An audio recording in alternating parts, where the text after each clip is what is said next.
Halo Sobat Lentera, apa kabar Anda hari ini? Semoga dalam keadaan sehat dan bahagia selalu. Bertemu kembali bersama saya Catherine Ellison di Suara Rakyat, Suara untuk Perubahan. Dan kali ini kita akan membahas terkait harmonisasi tarif PDAM Kota Surabaya. Dan tentunya saya sudah bersama dengan Sekretaris Komisi B DPRD Kota Surabaya, Bapak Mahfud. Apa kabar Pak Mahfud? Alhamdulillah Assalamualaikum. baik, waalaikumsalam. Sehat Pak? Alhamdulillah, selalu sehat. Selalu sehat. Ya Pak, kalau kita lihat terkait harmonisasi tarif dari PDAM Kota Surabaya ini, Anda melihatnya sejauh ini seperti apa? Ya, sejak awal konsep harmonisasi itu kan memang beberapa kali diskusi dengan kita ya, pihak PDAM. Artinya wacana harmonisasi ini nggak cuma zaman Pak Dirut yang sekarang, tapi mulai Pak Budiaman dulu sudah ada wacana harmonisasi, cuma tidak ada keberanian untuk merubah tarif tadi itu, mengharmoniskan tarif tadi itu kan. Ketika diskusi terakhir dengan Pak Wisnu, Pak Dirut yang baru ini, saya setuju memang dinaikkan tahun 2023 atau sebelum 2023 Pak. Karena apa? Karena itu adalah tahun-tahun politik. Kami khawatir nanti dijadikan komoditas lagi, bahwa kalau saya jadi ini PDAM tidak akan naik, ini bahaya. Maka yang terjadi PDAM dan tarifnya itu jadikan alat politik akhirnya.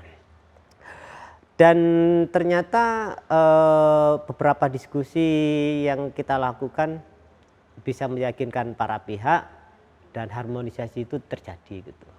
Oke, kalau Anda lihat dari pertemuan dengan pihak PDAM Surya Sembada sendiri, tujuan dari harmonisasi tarif PDAM ini apa? Ketika tadi juga sempat dijelaskan bahwa jangan sampai disalahgunakan untuk kepentingan politik begitu. Jadi gini, PDAM ini sudah belasan tahun tidak berubah tarifnya dan subsidinya juga tidak berubah. Artinya ada subsidi-subsidi yang tidak berubah, itu adalah subsidi yang salah sasaran. Tuh, termasuk rumah saya. Ya. Jadi termasuk rumah saya, termasuk rumahnya Pak Dirut yang sekarang itu disubsidi. Rumah saya itu tiap bulan, maaf ya. Rumah saya itu tiap bulan dari dulu 25, 30, yang terakhir itu Desember 30. Oke. Artinya ini tidak ada. Artinya subsidinya itu tidak tepat sasaran. Tidak tepat sasaran. Ini yang harus diperhatikan betul oleh PDAM. Makanya kemarin diskusi kita bahwa kita pakai patokan aja yang listriknya 45 watt itu adalah warga miskin yang harus digratiskan. Yang 900 itu oke disubsidi, di atas itu lepas. Makanya bahasanya adalah harmonisasi. Cuma yang menjadi PR besarnya itu tadi, apakah tetap terjadi salah sasaran subsidi atau tepat sasaran? Yang akhirnya seperti saya memang kesannya itu naiknya berkali-kali lipat, 100%, 200%, oke. Karena memang subsidi tercabut gitu kan. Makanya bahasanya harmonisasi tadi itu. Oke, solusi yang ditawarkan oleh Komisi B sendiri kepada PDAM supaya harmonisasi ini terjadi dan tepat sasaran? Ya, PDAM harus mengupdate data-data itu. Artinya mana-mana warga yang listriknya sekian, listriknya itu memang harus diupdate. Toh SDM-nya PDAM banyak. Lah, ini harus diupdate terus dan terus dievaluasi. Dan tentunya kan gini, tentunya PDAM ini kan perusahaan besar menurut saya ya, dan infrastrukturnya juga sudah bagus. Artinya untuk memaksimalkan evaluasi dan update data itu tadi, saya kira mudah lah bagi PDAM. Apalagi memang setiap hari ada pegawai-pegawai PDAM yang masuk ke rumah-rumah. Oke, kalau menurut Anda sendiri, Komisi B melihat bahwa apakah ini sudah tepat waktunya diberlakukan harmonisasi tarif ini? Menurut saya sangat tepat. Menurut saya ya, saya nggak tahu menurut temannya. Kalau menurut saya sangat tepat. Karena memang ketika tahun politik juga berjalan begitu. Iya, satu yang pertama sudah belasan tahun kita tidak naik, itu yang pertama. Yang dinaikkan itu kan adalah orang yang tidak berhak dapat subsidi. Yang kedua, kalau ini sudah melewati 2023, maka ini tidak akan bisa naik, tidak akan bisa berubah lagi, tidak akan ada harmonisasi harga tarif itu tadi. Kenapa? Alasannya faktor yang menyebabkan? Cuaca politik ini tidak bisa diganggu. Artinya ketika ini naik, ketika ini akan menjadi apa namanya komoditas politik akhirnya. Oke. Nanti kalau saya jadi tidak akan naik. Ini kalau wah, itu akan jadi. Akhirnya karena memang mau nggak mau direktur BUMD ini adalah hasil dari dilahirkan dari apa namanya induk politik juga, maka ini harus dijaga kondusivitas PDAM ini sendiri. Artinya sebenarnya ketika harmonisasi tarif ini diberlakukan, yang perlu diperhatikan adalah sebenarnya waktu yang tepat, di saat yang tepat seperti sekarang ini ketika tahun politik terjadi. Kan, kalau saya menyarankan kemarin sebelum 2023, tapi nggak apa-apa lah, beleset sedikit, akhirnya di bulan Januari di Tahun 2023. 2023. Ini kan memang belum running semua tuh. Ya itu dia yang saya khawatirkan kan kemarin itu kalau ini terjadinya perubahan tarif itu pas cuaca politiknya nggak bagus ya akan susah juga nantinya. Sebenarnya seberapa penting sih tarif ini diperlukan untuk saat ini? Wajib. Karena gini, PDAM itu saat sebelum harmonisasi tarif itu 70% itu ada split antara produksi dan penjualan itu splitnya hanya sekitar 200-300-an rupiah split keuntungannya. Keuntungannya ya. Dari 70% Profitnya ya. dari 70% konsumen. Yang 30% inilah yang mensubsidi bisnis tadi itu. Kalau ini diteruskan dengan harga yang tetap, maka 5-10 tahun yang akan datang ambruk PDAM. PDAM ambruk. Ada berapa kawasan yang menurut Komisi B sendiri bahwa sasaran tidak tepat, kemudian juga Saya belum tahu kalau berapa kawasannya ya. Kan gini, sasaran tepat gak tepatnya kan data semua ada di PDAM. Kalau saya sebagai wakil rakyat, selain saya harus turun ke warga, mencari apa namanya, menjaring aspirasi dari warga, saya juga menunggu atau laporan dari warga juga penting. Makanya harmonisasi ini akan berhasil kalau semua itu menjadi kontrol ya warga ya media. artinya ya, ada saling kerjasama yang baik begitu ya Pak Mahfud. Betul. Ya, kita akan lanjutkan kembali Pak Mahfud usai yang satu ini. Tetaplah bersama kami di Suara Rakyat, Suara untuk Perubahan.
Terima kasih Anda masih bersama kami di Suara Rakyat, Suara untuk Perubahan, dan masih bersama Sekretaris Komisi B DPRD Kota Surabaya, Bapak Mahfud.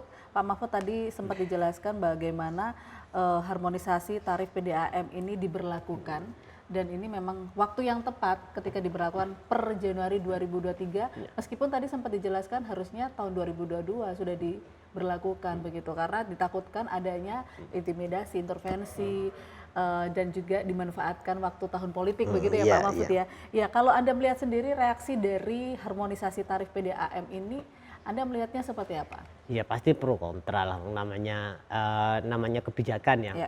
Cuma kan kalau saya kan melihat dari perspektif saya ya, artinya memang sudah saatnya ini PDAM, kalau bahasa kita naik, oke, sudah saatnya naik. Kalau bahasanya PDAM kan harmonisasi. Harmonisasi itu artinya yang miskin itu ya gratis, yang middle ya disubsidi, yang kaya ya jangan subsidi dong. Jangan subsidi dong. Artinya kalau pada saat ini tersubsidi harus dicabut. Lah ini dia tadi, PDAM harus punya big data itu kan. Harus punya big data, mana warga yang miskin, mana warga yang 450 KW, mana yang 900, mana 100 yang 1.300 dan terus ke atas. Lah ini yang harus dibedakan. Kalau saya sendiri ya sepakat dengan cara seperti itu. Artinya dimanapun tempat orang itu, kalau listriknya, ukurannya listriknya itu ya sudah ikuti aja itu. Untuk PDAM. Untuk PDAM. Ya, kalau kita lihat sendiri, apakah memang ini harus digolongkan? Karena tadi juga melihat bahwa kalau yang golongan rendah harus gini, golongan tengah harus gini, golongan yang tinggi harus seperti ini. Karena kalau kita lihat sendiri bahwa sebenarnya tarif PDAM ini juga berdasarkan kawasan. Misalnya kawasan Surabaya Barat berapa, Surabaya Timur berapa gitu. Anda sepakat nggak? Jadi gini loh Mbak, kalau saya ini kan wakilnya rakyat, wakilnya warga ya. Warga yang tidak sepakat, warga yang tidak puas dengan perlakuan PDAM, monggo ke wakilnya gitu. Akan kita selesaikan, akan kita carikan jalan keluar. Artinya kawasan A, kawasan kita kan, kalau saya sendiri juga mau lihat kawasan, karena kawasan barat ya masih banyak kok petani di sana. Terus mau diikutkan ke yang di Pakuwon, Citralen kan susah juga nantinya gitu loh. Ada kan perbatasan antara Citra, Pakuwon sama kampung sebelahnya cuma dibatasi tembok. Terus ini mau ikut, ini nggak bisa seperti itu. Makanya warga harus proaktif gitu loh. Ketika itu memberatkan warga, ya ngapain nggak lapor ke wakilnya gitu loh. Lah ini yang menjadi PR bagi PDAM. Jangan sampai ketika sudah ada harmonisasi bahasanya PDAM, kenaikan tarif bahasa kita, jangan sampai ada warga yang tidak teraliri air. Ini warga bisa menggugat, bisa lah. Sangat-sangat bisa ya? Sangat bisa. Kenapa? PDAM sudah menaikkan harga, terus warga juga membayar. Pelayanan kok semakin buruk. Ayo kita sama-sama perbaiki PDAM dengan cara kita masing-masing kan gitu. Saya prinsipnya sepakat ada harmonisasi, cuma itu catatannya itu tadi. Harus ada big data benar, harus dievaluasi, harus ya ketika subsidi itu tidak tepat sasaran, cepat diselesaikan itu supaya apa? Supaya tidak merugikan warga. Oke, kalau terkait subsidi sendiri atau bantuan untuk masyarakat yang kurang mampu ini, apakah memang ada khusus begitu? Ada, yang 450 itu kan gratis toh. Oke. Yang di atas itu kan ada subsidi. Kan kalau itu kan dari sebelumnya memang kayak warga MBR itu banyak yang digratiskan oleh PDAM. Untuk warga MBR Untuk sendiri. warga MBR. Tapi ya gitu, jangan terus karena gratis terus mati airnya, ini yang susah nanti. Warga yang merasa PDAM-nya itu digratiskan atau murah lah ya, dimurahkan oleh PDAM. Tapi PDAM-nya itu, tapi airnya nggak keluar, lapor ke kita. Jangan diem saja, kan kita nggak tahu gitu loh. Anda sejauh ini kan sudah berjalan, tanggal 1 Januari kemarin sudah berjalan dan sekarang tanggal 19 Januari ini, apakah sudah ada penemuan-penemuan bahwa ada tidak teraliri begitu warga yang tidak mendapatkan air PDAM, khususnya mereka yang mendapatkan subsidi? Jadi PDAM ini kan sampai sekarang kan ya tadi bahasanya teman kita itu mengalirnya kan tidak 24 jam. Oke, artinya ada Kalau waktu pagi tertentu? mati kan Oh, gitu. oke. Ini banyak kan di kampung-kampung masih banyak, ini menjadi PR besar bagi PDAM. Jangan cuma apa namanya tarif yang harus diharmoniskan, tarif yang dinaikkan cuma terus pelayanannya buruk, ini kan ya namanya dolim. Ya, dolim selain misalnya tidak dialiri air, kualitas air. Nah, ini juga penting begitu. Jangan ngomong kualitas air dulu lah. Kualitas air nomor 2 ya. Maksudnya kualitas air semua pingin kualitasnya baik. Airnya ngalir dulu menurut saya. Air kalau misalnya air sudah mengalir tapi Air tetap ngalir. kualitasnya buruk begitu. Kualitas air buruk karena pipanya sudah buruk. Solusi yang ditawarkan oleh DPR Pipa harus diganti. Oke. Pipa besar itu harus diganti, udah berapa puluh tahun itu pipa itu. Lah ini juga dibutuhkan keberanian seorang direkturnya. Banyak PR-nya PDAM itu banyak. Ya kan selama ini kan cuma sorry ya, diambil profitnya aja. Oke, artinya terkait untuk pelayanan kepada masyarakat sendiri ini juga masih kurang. Pengaliran air ke masyarakat masih jauh lah menurut saya. Jauh dari awang-awang dari yang kita bayangkan itu. Masih jauh. Banyak lah. Coba kita ke Semampir sana itu. Susah air di sana. Di Semampir susah, tapi di area Surabaya Barat pun juga susah Pak sebenarnya. Makanya ini kan harus gini loh, warga ini harus proaktif sebenarnya. Kayak saya ini kan tidak tahu bahwa air itu ngalir atau tidak, kecuali saya pas turun di tengah-tengah warga itu, baru saya disambati, Pak ini gini. Warga juga harus proaktif.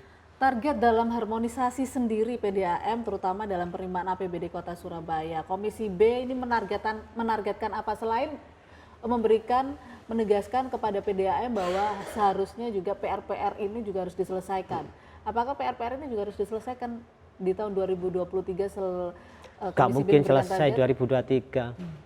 2023 untuk apa namanya air, terus kerusnya air nggak mungkin selesai. Kenapa? Karena yang menjadi momok utama adalah pipa besar itu belum tergantikan. Kalau pipa-pipa besar yang peninggalan Belanda itu diganti, mungkin ya masih mungkin airnya akan jernih. Mungkin. Anggaran yang disiapkan sebenarnya sendiri dari APBD Kota Surabaya sendiri terkait pengelolaan air PDAM sendiri berapa sih Pak sebenarnya? Gak ada. Dari Pemkot itu gak ada anggaran buat PDAM. Justru dari PDAM nyumbang ke Pemkot.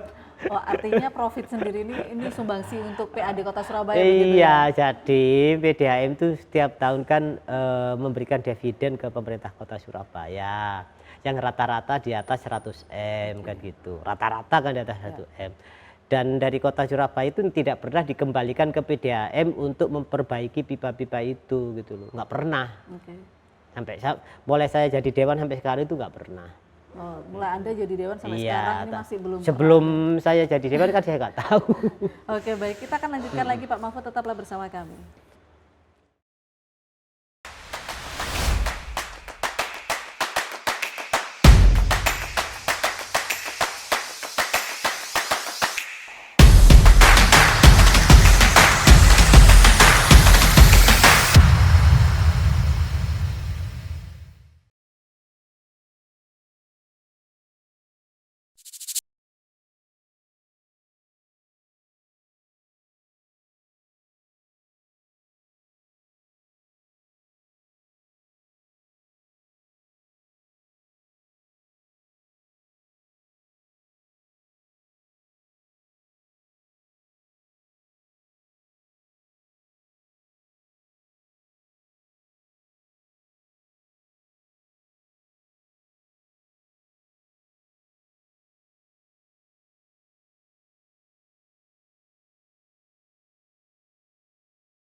Kembali lagi Anda bersama kami di Suara Rakyat, Suara untuk Perubahan, dan masih bersama dengan Sekretaris Komisi BDPRD Kota Surabaya, Bapak Mahfud, dan kita masih membahas terkait harmonisasi tarif PDAM yang sudah diberlakukan per Januari 2023 ini. Pak Mahfud, kita membahas terkait kalau tadi sudah bagaimana harmonisasi tarifnya ini, kemudian juga untuk saluran air ke para pelanggan sendiri, dan sebenarnya tadi juga sempat disinggung bahwa pemeliharaan gitu kan, baik pipa itu. Nah kalau kita lihat sendiri kualitas air memang di Kota Surabaya ini tidak terlalu bagus. Nah apakah Komisi B juga akan mengusulkan kepada pemerintah Kota Surabaya agar pemeliharaan penggantian pipa ini juga harus dilakukan begitu? Kalau pemeliharaan itu ada Mbak, setiap bulan ada pemeliharaan untuk pipa bocor dipelihara. Pengganti pipanya. Iya, jadi hebatnya Surabaya kan ini yang saya salut sama Surabaya. Hebatnya Surabaya kan gini, Surabaya itu nggak pernah mau dibantu oleh APBN gitu. Entah itu karena hebat, entah itu karena sombong, saya nggak tahu ya. Seandainya tahun-tahun kemarin itu ya sebelum wali kota ini itu mau dibantu oleh APBN, selesai pipa ini. Okay. Ada uang dari APBN untuk dibantukan. Tapi karena Surabaya ini hebat, Surabaya ini luar biasa. Jadi nggak mau merasa Surabaya paling bisa segalanya. Faktanya sampai sekarang ya pipa itu nggak tergantikan. Jadi antara mulut sama yang dikerjakan nggak sama gitu. Artinya tidak sinkron begitu ya? Iya, mimpi, banyakan mimpi. Untuk pergantian pipa itu sendiri kan membutuhkan biaya yang sangat besar. Saya tidak tahu estimasinya berapa. Yang tahu teknis kan PDAM. Kalau dengan dividen yang diberikan ke Pemkot oleh Pemkot dikembalikan lagi ke mana? Ke PDAM itu dibutuhkan antara selesai itu antara berapa ya? Antara 20 sampai 30 tahun. Okay. Ya. Artinya kan sebenarnya faktor utama yang penyebab bahwa kualitas air ini sendiri disebabkan juga karena memang pipa yang tidak diganti, satu. Kemudian juga anggaran yang tidak disediakan oleh pemerintah Kota Surabaya, begitu ya Pak Mahfud ya. Ya, kalau hasil dari kenaikan tarif PDAM ini sendiri nanti peruntukannya untuk peningkatan pelayanan PDAM atau apa? Iya, seharusnya all around ya semua menurut saya. Jadi termasuk pelayanan, termasuk terjaminnya mengalirnya air ke seluruh warga Kota Surabaya, dan termasuk juga peningkatan pendapatan di PDAM yang nantinya harusnya menurut saya untuk memperbaiki atau untuk mengganti pipa-pipa yang sudah usang peninggalan Belanda itu gitu loh. Okay. Kalau saya ngomong Surabaya gak butuh gak butuh bantuan dari pusat untuk menyelesaikan ini, ya harusnya Pemkot harus turun tangan dong. 11T ini nggak main-main gitu loh. Kasih aja 1T ke PDAM, selesai. Okay. Berarti artinya harus ada kerjasama dari pemerintah pusat juga begitu? Gak mau Surabaya. Surabaya ini sudah gak butuh bantuan dari pusat gitu. Dorongan dari Komisi B sendiri? Apa yang didorong kalau urusan kayak gitu? Kalau urusan kayak gitu kan harus ada uang dari PDAM, uang dari Pemkot. Kalau dari pusat kan sudah gak mau Pemkot. Komisi B pernah mengajukan solusi yang sudah ditawarkan ini yang baru saja Anda katakan? Saya gak bisa menawarkan solusi, Mbak. Jadi kita kan hanya karena decision maker-nya itu adalah pemerintah Kota Surabaya sama PDAM. Kita ngomong sengapu apapun, kalau mereka nggak melakukan ya nggak akan melakukan gitu. Okay. Kalau memang tujuannya PDAM ini adalah keberadaannya PDAM ini adalah melayani warga Kota Surabaya, ya harusnya buang egonya pemerintah kota, harus dibuang. Kalau untuk bantuan di Joko, ojo sok-sokan. Oke, artinya adalah pemerintah Kota Surabaya mau tidak mau harus menerima bantuan dari pemerintah pusat. Iya, karena selama ini kan nggak mau gitu loh. Nggak gelem. Oh, nggak mau Pak? Nggak mau. Agar pelayanan PDAM sendiri ini bisa berjalan dengan baik ya Pak ya. Iya. Jadi pemerintah Kota Surabaya tidak hanya menerima profit saja begitu, tapi juga mau mengganti semua pipa-pipanya dan agar pelayanan di PDAM ini bisa langsung ke masyarakat Kota Surabaya, kualitas air bersih dan juga pelayanannya merata. Betul. Ya. Apa yang Anda akan sampaikan kepada masyarakat Kota Surabaya dan juga pemerintah Kota Surabaya? Untuk warga Kota agar Surabaya. harmonisasi tarif ini berjalan dengan baik selama tahun 2023. Oke, baik. Untuk warga Kota Surabaya, jangan ragu-ragu untuk melaporkan ke kita bahwa ketika merasa dirugikan, ternyata harusnya yang tersubsidi tidak tersubsidi, itu harus dilaporkan ke kita. Atau disubsidi ataupun gratis, tapi airnya nggak muncul, laporkan ke kita. Buat apa gratis tapi nggak ada airnya gitu? Kan podo ae dibujui gitu. Sama aja. Iya. Atau pokoknya warga yang merasa dirugikan dengan adanya harmonisasi harus dilaporkan. Karena kalau tidak ada laporan, tidak ada keluhan warga, itu tidak bisa ditindaklanjuti. iya kan PDAM merasa tidak ada masalah gitu loh. Ini juga akan saya terus ingatkan ke PDAM bahwa PDAM benar-benar harus punya big data terkait warganya ini. Siapa yang berhak, siapa yang tidak berhak. Jangan sampai salah subsidi lagi. Tadi itu, wong saya disubsidi, Pak Dirut disubsidi, apa ya Pak? Pak Dirutnya dewe disubsidi. Jadi saya ini baru ada kenaikan kemarin di 2023 ini, yang biasanya 30, 45, sekarang itu sudah 100 sekian, berarti kan kenaikan 100%. Iya. Tapi ya wajar gitu loh, rumah segitu besarnya menurut saya. Sejauh ini berjalan 2 minggu sudah ada transparansi nggak terkait harmonisasi tarif ini? Belum. Jadi kalau masalah tarif ini kan sebenarnya kan nggak bisa PDAM setiap terus laporan ke kita kan.